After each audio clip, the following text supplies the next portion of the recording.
दोन घटस्फोटित बहिणी दोघींच्या गप्पा चाललेल्या असतात की घटस्फोट झाल्यानंतर आपण पुढे काय करायचं, नवीन लग्न करायचं किंवा प्रेमी वगैरे त्यांच्या गप्पा चाललेल्या असतात आणि त्यांच्या गप्पांमधून एक गोष्ट बाहेर येते, ती म्हणजे त्या दोघींचा प्रेमी हा एकच असतो.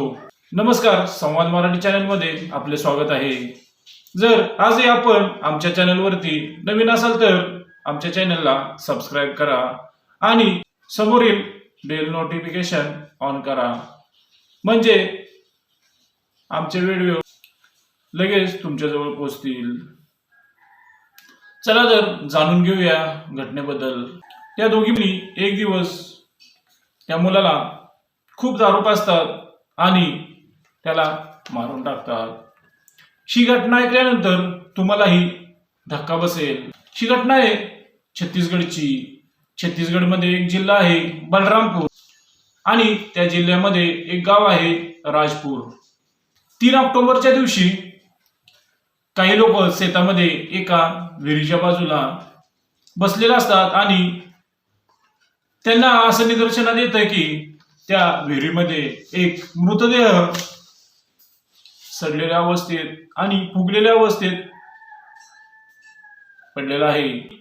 हळूहळू ही बातमी पूर्ण गावभर होते आणि त्यातूनच कोणीतरी पोलीस स्टेशनला फोन करून ही बातमी पोलिसांना कळवते. थोड्याच वेळात तिथे पोलीस हजर होतात आणि तो जो मृतदेह आहे तो विहिरीतून बाहेर काढतात आणि विहिरीतून बाहेर काढल्यानंतर ते चौकशी करतात. तेव्हा असं समजतं की तो जो मृतदेह आहे तो त्याच गावातील मुकेश या नावाच्या तरुणाचा आहे आणि तो तरुण गावागावामध्ये फिरून कपडे विकण्याचा व्यवसाय करत होता.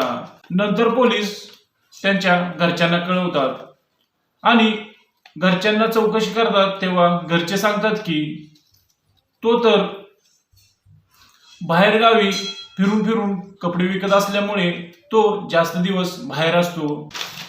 तो 26 सप्टेंबर पासूनच गावामध्ये नाही आणि आम्हाला वाटलं की तो मित्रांबरोबर बाहेरगावी जाऊन कपडे विक्री करत असेल, त्यामुळे आम्ही काही त्याची तक्रार केली नाही. आणि गाववाल्याकडून असे समजले की तो कायम दारूच्या नशेत असायचा, त्यामुळे गावकऱ्यांना असं वाटलं की तो दारूच्या नशेमध्ये विहिरीजवळ आला असेल आणि नशेत तो विहिरीमध्ये पडला असेल आणि त्याचा मृत्यू झाला असेल. परंतु दुसऱ्या दिवशी जेव्हा मुकेशच्या मृतदेहाचा पोस्टमॉर्टम रिपोर्ट येतो तेव्हा त्या रिपोर्टमध्ये अशी बातमी येते की त्याला कुणीतरी बेदम मारहाण केली आहे आणि त्या मारहाणीमध्येच त्याचा जीव गेला आहे आणि त्याच्यानंतर त्याला उचलून त्या विहिरीमध्ये टाकण्यात आलं आहे. पोस्टमॉर्टम रिपोर्ट येतो तेव्हा पोलीसवाले घरच्यांना आणि त्याच्या मित्रांशी चौकशी करतात. घरच्यांना विचारतात की त्याच्याशी कोणाचं वैर होतं किंवा भांडण तंटा झालेला होता का. तेव्हा घरचे सांगतात की त्याचं असं कोण वैरी नव्हतं आणि भांडण कधी होत नव्हतं. जेव्हा मित्रांची चौकशी होते तेव्हा एक मित्र सांगतो की तो 26 सप्टेंबर रोजी दिवसभर त्याच्या प्रेमिकेसोबत राहणार होता आणि रात्री सुद्धा तो तिथंच राहून दुसऱ्या दिवशी सकाळी येणार होता असं आम्हाला सांगून गेला होता आणि ते तिथेच पार्टी करणार होते. पोलीस कॉल रेकॉर्डवरून त्या महिलेच्या घरी पोहोचतात आणि त्या दोघींना ताब्यात घेतात आणि पोलीस स्टेशनला घेऊन जातात आणि ते स्पष्ट शब्दात सांगतात की जी काही घटना घडली आहे ती तुम्ही सांगणार आहात की आम्ही आमच्या पद्धतीने वधवून घेऊ. तेव्हा त्याच्यातील जी मोठी बहीण असते, तिचं नाव असतं मीना, ती सांगायला सुरुवात करते. तो आमच्या दोघींचाही प्रेमी होता आणि आमच्या दोघींचं त्याच्यावर खूप प्रेम होतं. आम्हाला त्याला मारायचं नव्हतं, परंतु त्याने अशी काही गोष्ट केली की आम्हाला नाईलाजास्तव त्याला मारावं लागलं. तेव्हा पोलीस म्हणतात की तुम्ही सुरुवातीपासून जे काही काही घडलं आहे ते सविस्तर सांगा. तेव्हा मोठी बहीण मीना सांगायला सुरुवात करते की साहेब, 3 वर्षापूर्वी माझा घटस्फोट झाला आणि मी ह्या गावामध्ये एकटीच राहायला लागली आणि मुकेश नावाचा एक मुलगा, तो कपडे विकण्यासाठी गावोगावी फिरत होता. तो आमच्या घरी येत होता आणि त्याच्याशी माझी मैत्री झाली आणि मैत्रीतूनच आमचे शारीरिक संबंध होऊ लागले. अशामध्येच 1 वर्ष निघून गेलं आणि माझ्या लहान बहिणीचा, तिचा सुद्धा घटस्फोट झाला आणि ती सुद्धा येऊन माझ्या घरी राहू लागली. एक दिवस आम्ही असेच गप्पा मारत होतो आणि जीवनातील सर्व गोष्टी एकमेकींशी शेअर करत होतो आणि याच्यातूनच मला असं समजलं की माझी जी लहान बहीण आहे तिचा प्रियकर आणि माझा प्रियकर हा एकच आहे आणि याच्यातून आमचा वाद झाला. आणि थोड्या वेळानंतर आम्ही शांत झालो आणि विचार केला की ठीक आहे, आपण दोघीही त्याच्यासोबत सुखाने राहू. आणि आम्ही मुकेशला सुद्धा सर्व काही सांगितलं की तू आम्हा दोघींना आवडतोस आणि तू आमच्या घरी कधीही येऊ शकतो आणि तुला जिच्याशी मन करेल तिच्याशी संबंध ठेवू शकतो.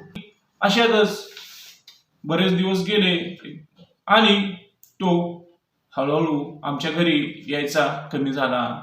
आम्ही जेव्हा गावामध्ये चौकशी केली तेव्हा आम्हाला ऐकायला मिळाले की मुकेश हा एका तरुणीच्या प्रेमात पडलेला आहे. त्यामुळे त्याने आमच्या घरी येणं जाणं कमी केलेलं आहे. आणि आम्ही जेव्हा मुकेशला ह्याच्याविषयी विचारलं तेव्हा मुकेशने साफ इन्कार केला आणि तो चुकीची उत्तरं द्यायला लागला. तेव्हा आम्ही त्या मुलीशी संपर्क साधून त्या मुलीला विचारले तेव्हा त्या मुलीने सांगितलं की होय, मुकेश आणि माझे प्रेमसंबंध आहेत आणि तो अधूनमधून माझ्याशी शारीरिक संबंध सुद्धा ठेवतो. हे ऐकल्यानंतर आम्हा दोघींनाही खूप राग आला आणि आम्ही एक प्लॅन करू लागलो की ह्याचा काटा काढायचा. आणि एक दिवशी 25 सप्टेंबर रोजी आम्ही मुकेशला फोन केला आणि मुकेशला सांगितलं की उद्या आपण पार्टी करू आणि आम्ही तुझ्या आवडीची दारू व चिकन बनवतो, तू घरी ये. त्याला दारूचं व्यसन असल्यामुळे दारू म्हटलं की तो लगेच यायचा. आणि दुसऱ्या दिवशी आम्ही जेवण वगैरे बनवलं आणि त्याला फोन केला आणि तो आल्यानंतर त्याने भरपूर दारू पिली. आम्ही जेवलो आणि त्याच्यानंतर आम्ही त्याला घरामध्ये मारू शकत नव्हतो, कारण घरामध्ये मारलं असतं तर नाव आमच्यावरती झालं असतं. म्हणून आम्ही त्याला बोललो की बाजूच्या गावामध्ये आठवडी बाजार आहे आणि आम्हाला काही वस्तू खरेदी करायची आहे आणि तुझ्यासाठीही कपडे खरेदी करायचे आहेत, त्यामुळे आपण तिघे पण तिकडे जाऊया. तेव्हा ते तिघेही त्या आठवडी बाजारात जातात आणि खरेदी करतात. खरेदी केल्यानंतर त्या दोघी मुकेशला शेतातील रस्त्याने गावाकडे घेऊन येतात. मुकेश पूर्णपणे दारूच्या नशेत असल्यामुळे त्याला काहीही समजत नाही आणि त्या हळूहळू त्याला एकांत ठिकाणी घेऊन जातात. त्या दोघी बहिणींनी बाजारातून एक एक काठी खरेदी केलेली असते. मुकेशने विचारलं सांगतात की कपडे वाळत घालण्यासाठी ती लागणार आहे, त्यामुळे मुकेशही त्याच्याकडे जास्त लक्ष देत नाही. त्या दोघी त्याला एकांत ठिकाणी नेतात आणि त्या काठीने दोघी मारायला सुरुवात करतात. त्या दोघी मारत असताना मुकेश नशेत असल्यामुळे त्यांना प्रतिकार करू शकत नाही आणि त्यामुळे त्या दोघी त्याला बेदम मारहाण करतात आणि मारहाण केल्यानंतर त्याला जवळच असलेल्या विहिरीमध्ये दोघी उचलून फेकून देतात आणि त्या बिंदास होऊन आपले जीवन जगतात. आणि 26 सप्टेंबर पासून 3 ऑक्टोबर पर्यंत त्यांना असे वाटत असते की जरी मुकेशचा मृतदेह सापडला तरी लोकांना असे वाटेल की तो दारूच्या नशेमध्ये विहिरीजवळ गेला आणि विहिरीमध्ये पडला असेल. परंतु त्यांना काय माहिती की पोस्टमॉर्टम रिपोर्टमध्ये सर्व काही खरे खरे येते आणि पोस्टमॉर्टम रिपोर्ट आणि कॉल रेकॉर्डवरून दोन्ही बहिणी पकडल्या गेल्या. मित्रांनो, ह्यामध्ये चूक त्या बहिणींची आहे की मुकेशची हे तुम्ही कमेंट करून सांगा. परंतु मित्रांनो, ह्या जगामध्ये अशा भरपूर घटना घडत आहेत, त्यामुळे तुम्ही सतर्क राहा आणि आपल्या कुटुंबाचं रक्षण करा आणि अशाच नवनवीन व्हिडिओसाठी आमच्या चॅनलला सबस्क्राईब करा. धन्यवाद.